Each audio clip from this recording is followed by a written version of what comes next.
Hello humans, I am the Black Cat, and today we look at Arthur Marrin's strange encounter. So this story takes place in a small New South Wales town called Braidwood in 1893. So in October of 1893, Arthur Marrin, a cordial maker, was riding his horse-drawn carriage to deliver cordial to the neighbouring town of Captain's Flat. While he was on the road, he saw a dog running out of the bush on the side of the road. He noticed that the dog looked scared and was running for its life. Arthur stopped the cart and got out to see what was chasing the dog. What he saw would be a matter of debate ever since. Arthur claims that a creature, the likes of which he had never seen before, started to run towards him. Whether it was going for him or still chasing the dog that had passed him, he wasn't sure, but it was coming in his direction nevertheless. Arthur was holding a whip, but felt that it would have no effect on the creature, so he picked up a rock, threw it at it, hitting it on the head and making the creature fall to the ground. He then finished it off with the handle of his whip.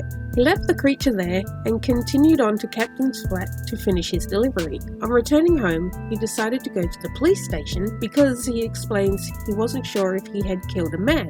The police followed Arthur as he took them to where he left the body on the side of the road. When the police looked at it, they assured Arthur that it wasn't a man, but they also didn't know what it was. Relieved that he didn't actually kill a human, Arthur then took the body back to his cordial factory and apparently displayed it out the front. A reporter heard of the strange creature and went to interview Arthur and to get a look at the mysterious creature. The reporter described what he saw. This is what he wrote. It was 4 feet long, 11 inches across the forehead, with a face very much like a polar bear. It weighed over 7 stone, its forearms were very strong, with great paws that would be capable of giving a terrible grip. It was a tan colour, like a possum with strong hair on its skin. When Mr. Marrin encountered it, it stood between 6 to 7 feet high. He also stated that the beast was female. I love the fact that the reporter labelled his article in the newspaper as an awkward encounter. Not a mysterious encounter or a scary encounter, but an awkward encounter. It's just a bit like, oh, that was a bit awkward. I just think that's hilarious. Arthur's wife apparently didn't like the idea of having this body propped up in front of the factory, so Arthur took it down and buried it. So what are the theories? Well, we know the story itself is true. Arthur did encounter a strange creature on the side of the road. We know it's true because of the other witnesses who saw the body after the fact, the police and the reporter. So that part of the story is not in dispute. But what exactly the creature was, well, that's the million-dollar question. What was this creature that apparently chased a dog out of the bush and that Arthur was able to take down with a rock? Arthur's grandson, Laurie Hill, has been trying to uncover the mystery of the creature's identity. Him, along with archaeologists from the Australian National University. They have been digging around the site of the old factory, but have so far not found the final resting place of the strange creature. Arthur's grandson believes the creature was a yet-to-be-identified giant marsupial. Giant marsupials, or possibly megafauna, existed in Australia around 50,000 years ago. Could a relic from then still have survived until modern times? Another theory, one that seems to be the most common theory, is that the creature was actually a tree kangaroo.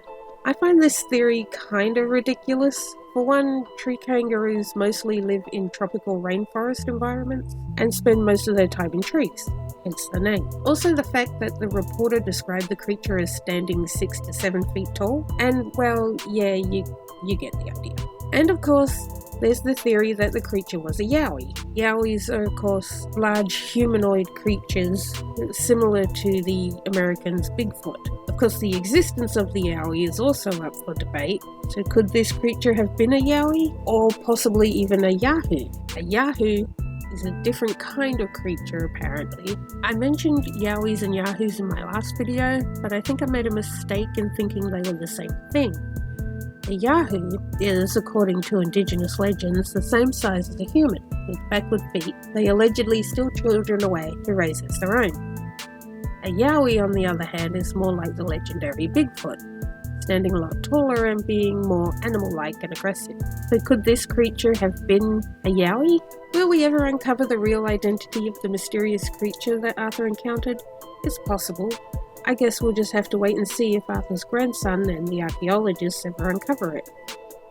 I think the fact that People such as the police and the reporter saw the creature and were still unable to identify it makes it more interesting.